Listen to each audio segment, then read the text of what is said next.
So what's up? Kamusta? Ayos ba tayo dyan? So, nandito tayo ngayon sa may Rusi Malolos branch para sa update natin. Dito sa motorcycle na to, ano nga ba to? Ito yung Rusi KRY 200. At meron pa rin available na unit sa mga Rusi branch nationwide. So, alamin natin yung presyo and specification kung sulit pa rin nga ba ngayong 2025. Tara, samahan nyo ako, walk around na natin. Ayos na ayos yan.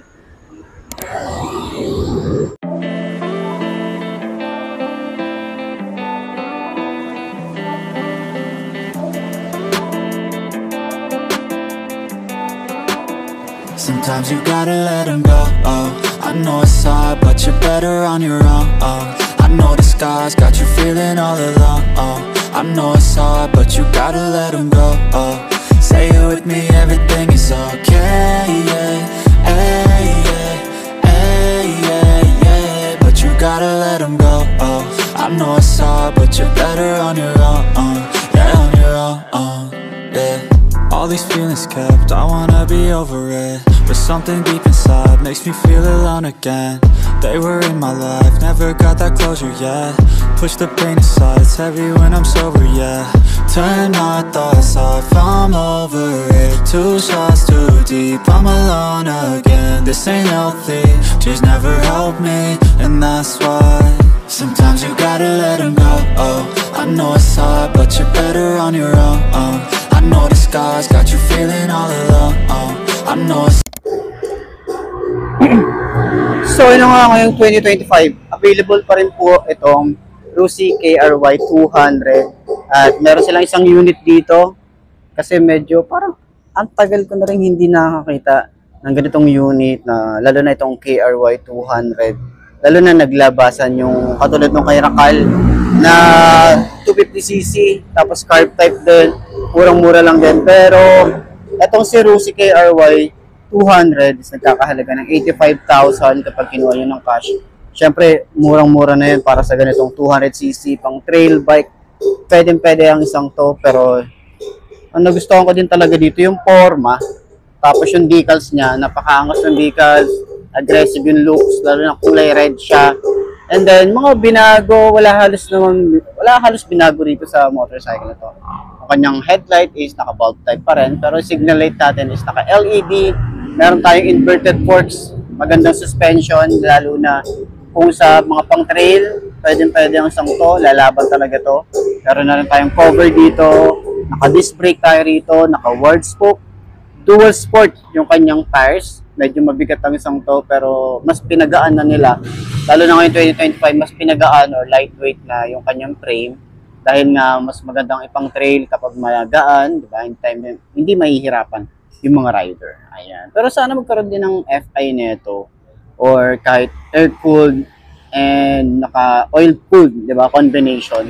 Para at least merong mga upgrade para dito sa motorcycle ito.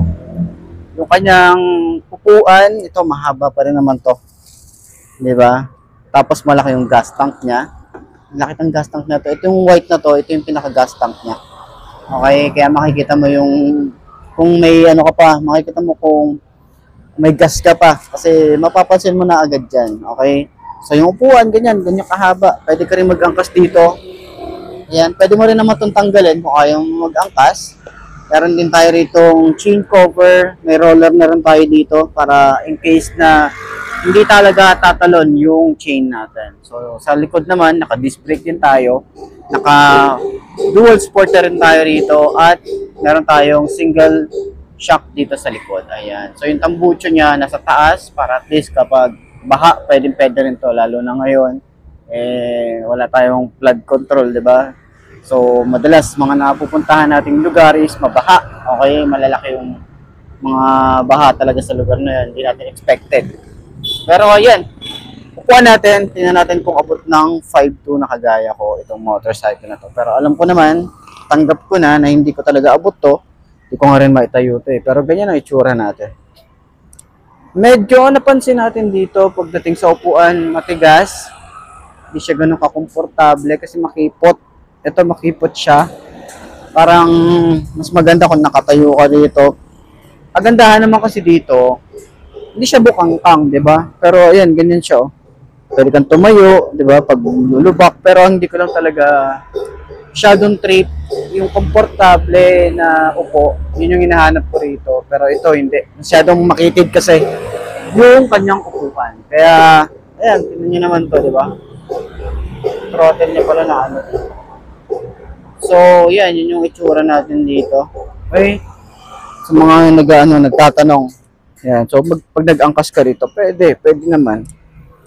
Yan, dito. Kasya naman yan, kaya lang talaga hindi talaga komportable. So, yung suso nandito sa gilid, oh. Dito sa side. Okay, dito sa side na to. So, ayan. Yung itsura natin. Turning radius niya. Hindi siya ganun kalawak. Ayan, hindi siya ganun kalawak kasi halos pang big bike na rin ang datingan na ito. Yan, sa mga 5'2", pwede na rin tong pang trail, lalo na sa mga matataas, matatangkad talaga. Siguro mga 5'6", abot na to. Pero kung 5'2", hindi talaga abot. Pero yun na nga, kung gusto nyo bumili, puntahan nyo na lang sa pinakamalapit na Rusi branch. Diyan sa lugar nyo kung magpapagawa ka, o magkukuha kayo ng ganitong motorcycle. And follow nyo na rin yung aking Facebook page na iMarkMoto 2.0, and then subscribe na rin sa aking YouTube channel na iMarkMoto. Ayos na ayos siya.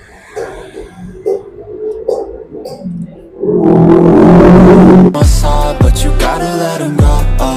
Say it with me, everything is okay. Yeah, hey, yeah, hey, yeah, yeah. But you gotta let him go.